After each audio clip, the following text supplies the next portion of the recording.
탐사보도 전문 기자 김경래 최강 시사. 네, 김경래 최강 시사 2부 시작하겠습니다.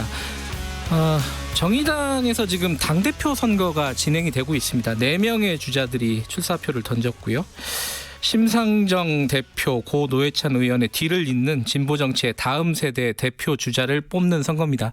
정의당이 또 고민이 많은 곳이죠. 지금 4명의 후보들 차례로 좀 연결해가지고요. 입장을 한번 들어보시죠. 비교해가면서요. 먼저 배진교 후보부터 좀 연결을 해보겠습니다. 후보님 나와 계시죠? 안녕하세요. 네, 반갑습니다. 배진교입니다. 예, 일단 원내대표직까지 사임하시고 대표에 나섰어요. 이게 뭐 이유를 간단하게 좀 설명을 해주시죠. 네, 지금 이제 당 혁신이 어느 때보다 중요한 상황이고, 네. 이런 당 혁신을 힘있게 추진하기 위해서는 네, 원내와 원외를 아우르는 통합 리더십이 필요한 상황인데요. 네, 국회의원은 원외 일을 할 수 있어도 예. 원외 인사가 사실은 국회의 일을 할 수 없는 한계가 분명히 있는 것이거든요. 예, 그래서 여러 고민이 많았지만 이것은 원내에 있는 국회의원이 결단할 문제라고 판단을 해서 네, 당 혁신을 위한 통합 리더십을 발휘하기 위해서 네. 출마를 결심하게 되었습니다. 이런 얘기들 많이 하는데 정의당이 위기다 이렇게 보십니까?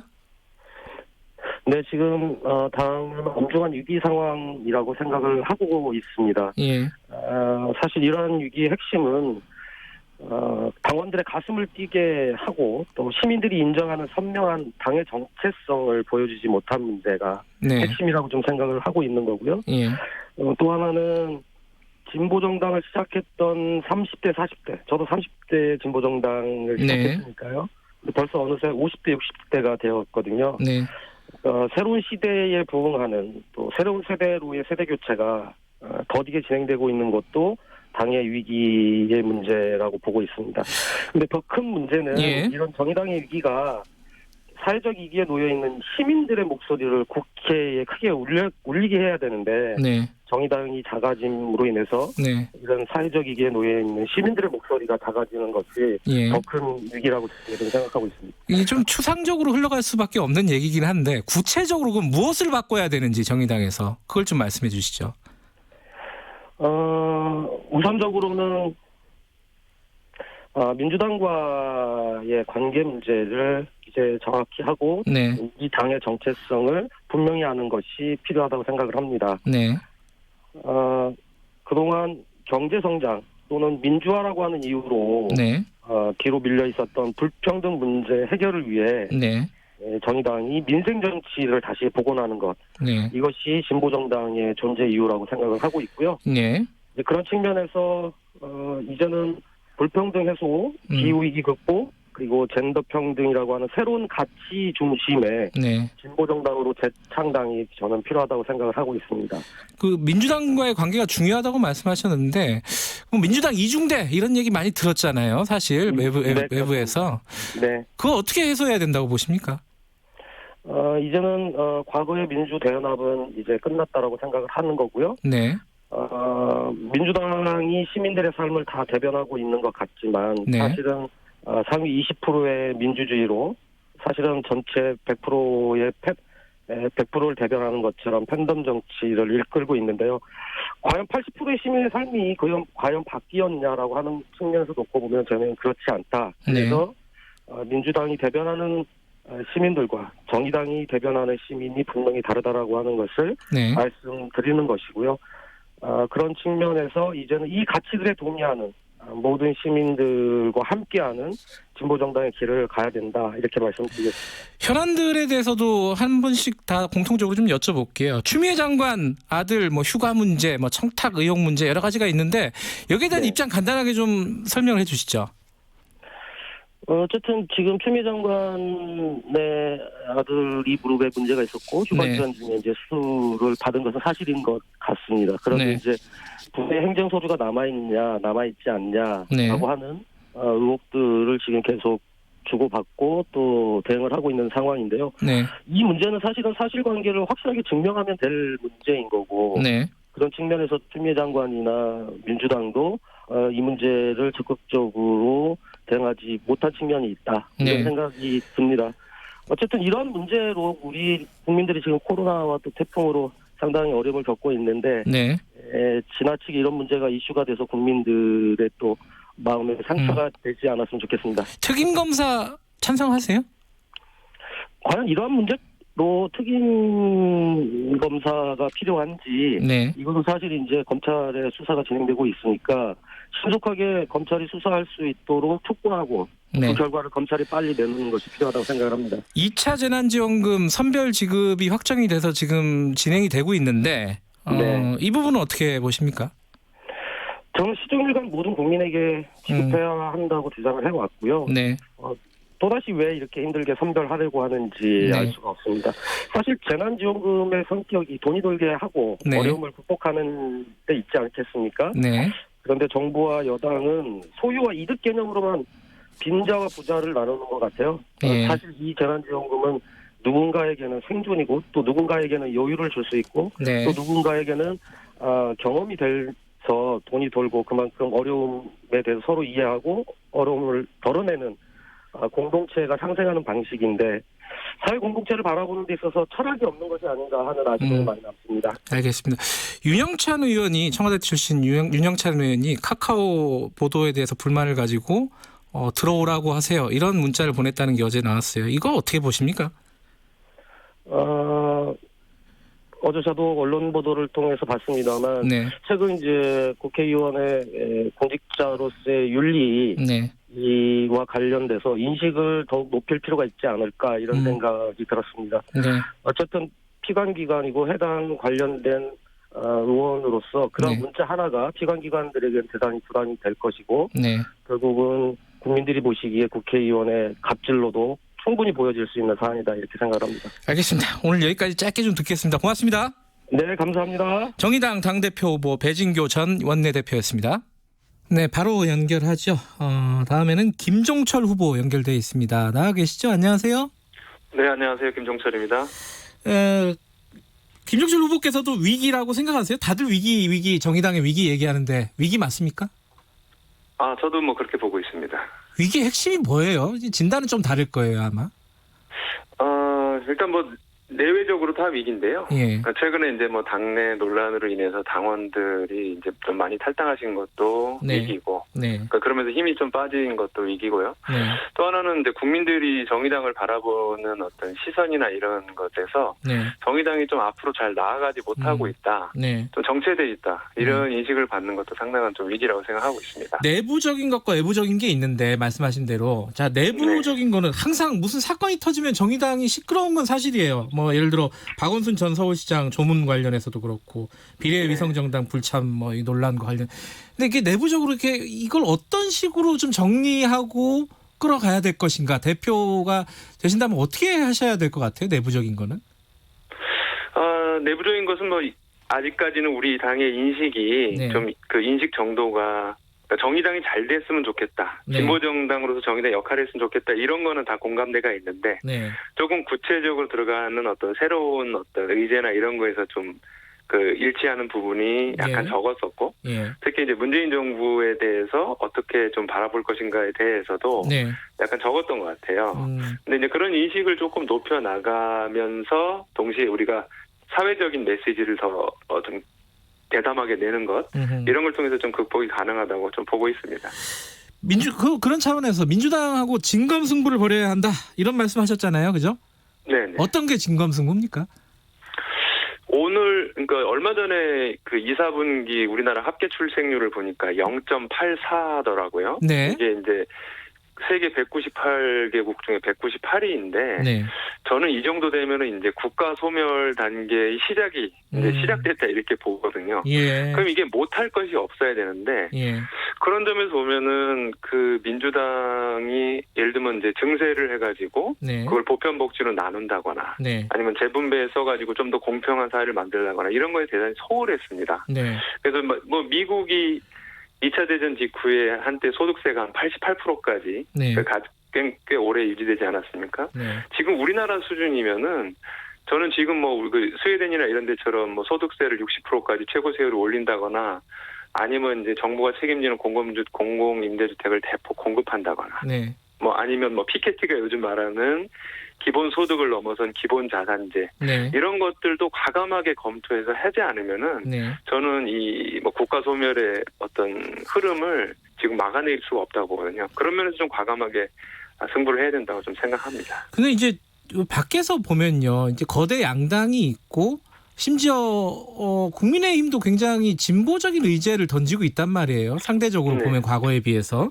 네네. 그러면 정의당은 도대체 어떤 가치가 있는 것이냐, 우리 정치에서. 이걸 어떻게 설명하시겠습니까? 단적으로 국민의힘이 뭐 기본소득제나 뭐 네. 경제민주화 뭐 이런 부분에서 목소리를 낸 것은 저는 정의당이나 진보정당의 성과라고 생각을 합니다. 네. 왜냐하면은 2007년 민주당이 정권을 잃어버린 후에 한 10년 동안 다시 네. 되찾는 동안 민주당이 진보정당의 의제를 대부분 흡수를 했습니다. 네. 네, 그런 것이 이제 뭐 무상급식이라든가 문재인 네. 케어 이런 식으로 나타났지 않습니까? 네. 근데 그런 민주당이 국민들로부터 어느 정도 지지를 받으니까 네. 미래통합당, 국민의힘도 지금 변화하는 거거든요. 네. 저는 이런 면에 있어서 정의당이나 진보정당의 진보정당이 이런 시대를 선도하는 역할을 계속하는 것을 두려워할 필요가 없다고 생각하고 네. 다만 우리가 여기까지 끌고 온 것에서 한 발짝 더 나아가는 것을 유능하게 보여줄 필요가 있다. 이게 이제 정의당의 새로운 역할이다라고 생각을 합니다. 현안들도 잠깐 여쭤보면요, 간단하게. 네. 윤영찬 의원 그 카카오 관련된 문자 있잖아요. 들어오라고 하세요. 근데 이걸 보고 네. 저는 뭐가 떠올렸냐면은 정의당 추혜선 전 의원 LG그룹에 갔잖아요. 가려고 하다가 이제 안 간다고 하지 않았습니까? 네. 이런 거 어떻게 생각하십니까? 정의당으로서는 굉장히 곤란한 문제인 것 같은데. 이 비판을 해야죠. 아마 어제 저희 정의당에서 비판 네. 입장이 나왔을 겁니다. 네네. 그래서 이런 부분에 있어서는 이제 확실하게 이게 이제 포탈에 대한 통제가 되는 것인데 네. 그런 이제 과거식으로 과거 미래통합당이나 국민의힘 같은 데서 했듯이 언론 네. 통제하거나 인터넷 통제하거나 이런 식으로 한 것에는 단호하게 비판을 해야 되는 거라고 생각합니다. 준연동형 비례대표제 있지 않습니까? 이게 선거제도 이게 좀 기형적이었다. 결과적으로 보면은 성과를 보면요. 네네. 이게 고쳐야 된다고 생각하십니까? 당연하죠. 그러니까 이번에 사실 연동형 비례대표제라는 게 정신이 저거지 않습니까? 각 정당의 지지율만큼 각 정당의 국회의석을 획득해서 네. 국민을 닮은 국회를 만들어야 된다 이건데요. 네. 이게 위성 꼼수 정당으로 해서 좀 무너졌지 않습니까? 네. 저는 민주당도 이런 다시 위성 정당을 만들어서 연동형 비례대표제를 우회해서 하는 네. 이런 거는 원하지 않는다고 생각합니다. 그래서 위성 정당이 나타나지 않을 수 있는 이런 방안들을 민주당도 이제 제안해야 되고 또 네. 정의당은 또 그런 부분에서 국민의 뜻이 국회에 정확히 반영되도록 좀 할 계획입니다. 하도 시끄러우니까 이거 간단하게 여쭤봐야 될 것 같아요. 추미애 장관 아들 뭐 의혹, 각종 의혹 어떻게 해소돼야 된다고 보십니까? 저는 민주당이 좀 더 과감하게 나섰으면 좋겠는데요. 네. 뭐 지금 뭐 특임 검사도 얘기되는 것 같은데 네. 이게 의혹이 갈수록 늘어나고 있는데 예. 예를 들면은 지금 이제 정권에서 추미애 장관으로 대표되게 계속 검찰하고만 싸웠지 않습니까? 네. 인사를 통해서 상당히 이제 네. 그 추미애 사건, 이 추미애 장관에 관련된 걸 조사하기 힘들게 한다는 국민 여론이 있으면 민주당이 책임지고 더 과감하게 문제를 해결해야 된다고 저는 생각을 합니다. 더 과감하게. 네네. 구체적으로 간단하게 말씀하시면은. 뭐 특임 검사나 이런 부분도 네. 본인들이 판단할 때 좀 네. 자신 있거나 하면 네.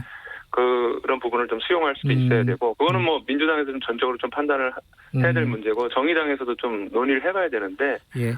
민주당이 좀 더 제대로 네. 국민들 앞에 떳떳했으면 좋겠다 이런 말씀드립니다. 알겠습니다. 여기까지 듣겠습니다. 고맙습니다. 감사합니다. 김종철 당대표 후보 선임 대변인이었고요. 자, 다음에 바로 연결하죠. 박창진 후보 연결되어 있습니다. 안녕하세요. 네, 반갑습니다. 정의당 혁신 돌풍 박창진입니다. 예, 박창진 후보는 아마 좀 인지도가 굉장히 높으실 거예요. 대중적으로 얼굴이 많이 알려주신 분이라서요. 그런데 정의당에는 입당하신 시간이 굉장히 짧아요. 4명 중에. 네, 그죠? 뭐 이런 점에서 봐주시면 될 것 같고요. 현재 뭐 방파제나 뭐 파도가 밀려오고 있는데 네. 이게 태풍이다라고 먼저 이 위기를 인지한 사람 박창진이 더 빠른 판단을 하고 있다라는 점에서 다른 새 후보와 다른 점이 있고 이 다른 새 후보들이 오랜 경력을 얘기하고 있는데 이분들의 이 오랜 경력은 현 지도부 내에서 함께 하고 있다라는 것이 지금도 단점. 이 위기를 불러온 주체 중에 일정 부분 책임이 있는 부분들이 있기 때문에 저는 단점으로 작동하지 않나라고 생각합니다. 이게 밖에서 보면, 그러니까 내부인이 못 보는 게 있고 또 외부인이 또 보는 게 있잖아요. 이제 박창진 후보께서는 당에 들어가신 지가 그래도 상대적으로 짧으니까 아마 내부 문제를 더 정확하게 보실 수도 있을 것 같아요. 어떤 문제가 있습니까, 정의당에? 네, 맞습니다. 현재 정의당의 위기는 첫 번째 독선적인 이념주의입니다. 마치 국민과 당원을 계몽 상대로 생각하는 것 아닌가 하는 측면이 있고요. 둘째, 비밀주의 정파입니다. 공개적인 활동을 하지 않고 건설적인 제한 없이 정파 이익만을 추구하는 연고 집단이 문제가 되고 있다고 생각합니다. 세 번째, 불통하고 무책임한 지도부입니다. 당원과 소통하지 않고 결과에 책임지지 않는 지도부의 모습은 결국 국민의 신뢰를 잃게 만들고 있다고 생각합니다. 예컨대 이제 최근에 수천 명 탈당 사태들이 있었잖아요. 네, 그렇습니다. 그런 것들은 지도부의 책임이라고 보십니까? 외부적인 요인보다는? 우선 우리 국민들이 진보 정치에 어떤 모습을 기대하고 있는지를 생각해 봐야 될 것 같습니다. 아울러 우리의 현 위치도 점검해야 될 것 같은데요. 국민들은 가장 진보 정치라는 것이 우리의 삶과 닮아 있어야 되고 우리의 삶의 의제와 함께 해야 된다는 공감을 원하고 있는데 그 모습에서 우리가 뒤처진 것이 아닌가. 또 우리는 아주 작은 당인 현실이 있습니다. 마치 기득 당들처럼 본인들의 인기에 영합하는 성명성만을 강조하고 있는 모습 또한 우리의 문제가 아니었는지 저는 생각하고 있습니다. 지금 최근에 정의당 혁신위 최종안이 통과가 됐잖아요. 부족하다고 하셨어요. 뭐가 부족한 겁니까? 전면적인 문제의 진단. 사전 전제가 잘못되어 있다라고 생각합니다. 마치 현재 혁신안의 전자의 내용을 보자면 실패한 것이 아니라 우리는 새로운 도약을 하고 있는 것이니 이 정도는 감내해야 된다라는 이기 의식의 부재가 문제이다고 저는 생각하고 있습니다. 지금 아까 두 후보를 만났는데 배진교 후보, 김종철 후보. 근데 이제 민주당과의 관계 설정에서 이제 김종철 후보 같은 경우는 정면 승부를 할 때가 됐다. 이중대 이름을 벗어야 된다. 이런 얘기를 했어요. 근데 박찬진 후보는 조금 뉘앙스가 다른 것 같아요. 이 관계 설정, 민주당과의 관계 설정 어떻게 보세요? 자, 우리가 언제 민주당과의 경쟁 또 우리가 언제 민주당에 이중대였는지 저는 참 그 말의 어폐를 인정하시는 다른 후보들의 말씀에 정말 분노하지 않을 수 없습니다. 우리는 오로지 국민들의 삶을 개선하기 위한 진보 정치의 최우선의 과제를 갖고 여태까지 살아왔고요. 민주당의 정책이 우리 국민의 삶을 바꾸는데 가령 예를 들자면 저희가 그 어떤 정당보다 먼저 무상급식을 주장했었고 그것이 의제로 민주당에 받아들여졌고 그걸로 인한 실행이 있었습니다. 이렇게 됐을 때 우리와 똑같은 얘기를 민주당이 한다고 해서 저희가 무조건 반대를 해야 된다? 그건 아니라고 생각합니다. 국민들은 그런 모습을 바라고 있지 않습니다. 우리의 가치, 우리의 철학 안에서 우리의 선명함을 보여야 하지만 그것이 마치 편협한 정치적 이익을 위해서 발목 잡기로만 보여서는 안 된다라고 저는 생각하고 있고요. 국민을 먼저 위하는, 국민을 위해서 생각하는 정치를 해나가는 것이 정의당의 길이고 그 어떤 민주당 이중대론도 저희는 관여하지 않아야 되지 않는가 생각합니다. 그게 이제 자칫 잘못하면 근데 이게 차별성이 없어진다 이런 우려들을 하는 거 아닐까요 혹시? 우리가 좀 더 무상급식처럼 그 국민들의 의제 지금 현재 문제에 다가가는 선명함을 보였을 때 국민들은 우리를 지지할 것이고 이전의 사례처럼 민주당 또 혹은 국민의힘도 우리의 정책에 따라올 수밖에 없는 것이라고 생각합니다. 국민의 지지를 먼저 얻는 것이 문제라고 생각합니다. 민주당 얘기한 김에 그럼 추미애 장관 문제 이거 어떻게 해결해야 된다고 보십니까? 일단 우리 당의 공식 입장이 안 나온 것으로 알고 있습니다. 저도 당원의 한 사람으로서 당의 전반적인 기조를 따라야 되겠지만 제 개인적인 의견을 피력하자면 추미애 장관님의 아들에 대한 논란과 사태는 검찰 개혁과도 연관되어 있다고 생각하기 때문에 신중하고 정확하게 사안을 파악하는 것이 우선돼야 된다고 생각합니다. 알겠습니다. 짧게 당대표가 되시면 이것만은 꼭 해보고 싶다. 뭐 정책 의제라든가 하나 소개해 주시고 마무리하죠.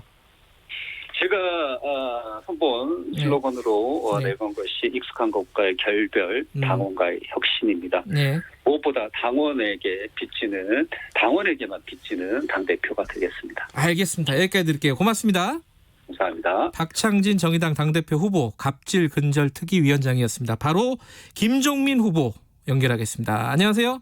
네, 안녕하세요. 김종민입니다. 후보가 4분이시잖아요. 지금까지 보면은 뭐 많을 수도 있고 적을 수도 있는데 본인이 나와서 내가 대표를 해야겠다라고 생각한 이유 한 말씀 듣고 시작하죠.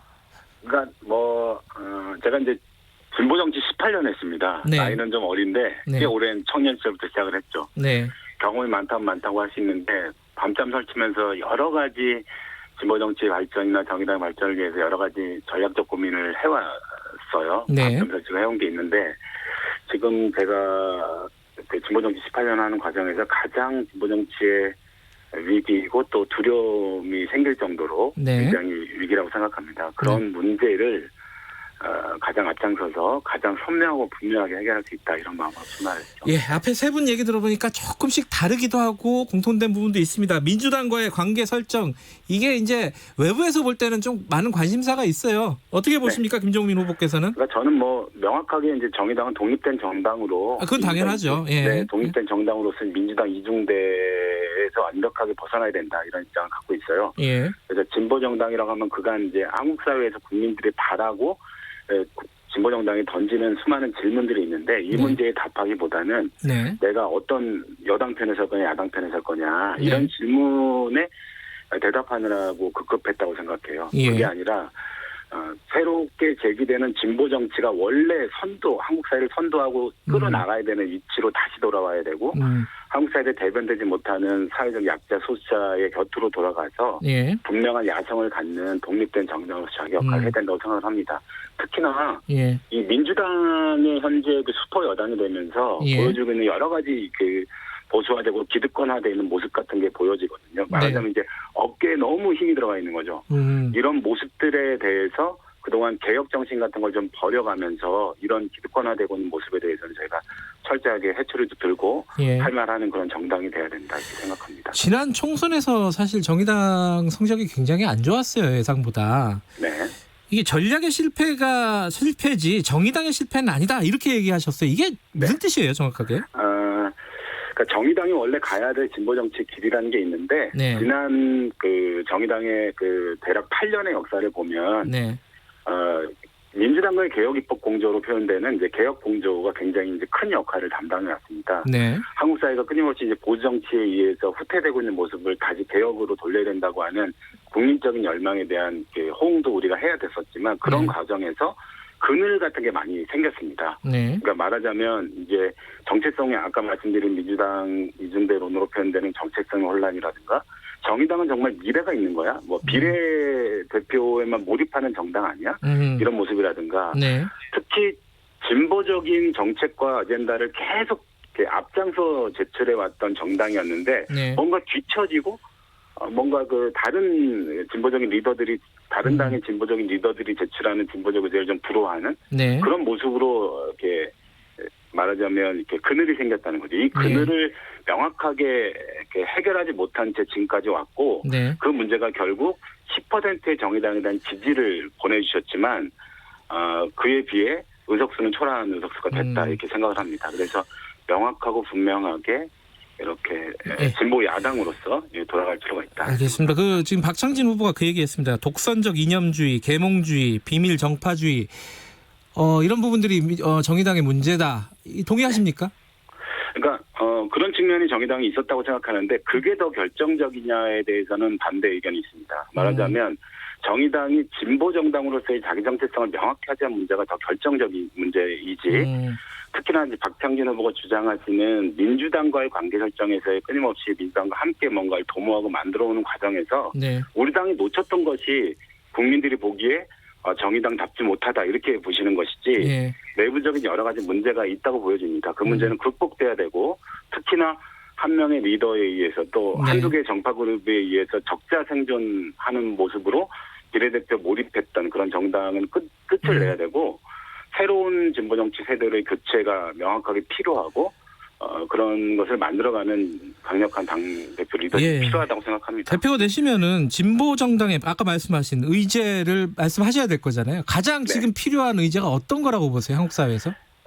저는 그 한국 사회에서 깰 수 없다고 생각하는 기득권 성역이 있어요. 어디요? 국민들이 생각하시는 예를 들면 기업, 재벌 기업이라든가 예. 부동산 불패의 신화라든가 예. 국회 기득권은 언제 깨지는 거야? 라고 생각한다거나 청소년들이 이제 굉장히 중요하게 생각하고 청년들이 생각하는 기후 위기라든가 불공정, 젠더 이슈 이런 것들이 민주당은 다소 이렇게 타협하는 모습을 보여주거나 대변하는 시민들이 다르거나 또는 미래 의제라고 생각해서 이미지 말로만 하는 정치로 대변하는 경우가 많았습니다. 네. 이 문제에 대해서 정의당은 명확하고 분명하게 입장과 대안을 내놓는 게 중요하고 예.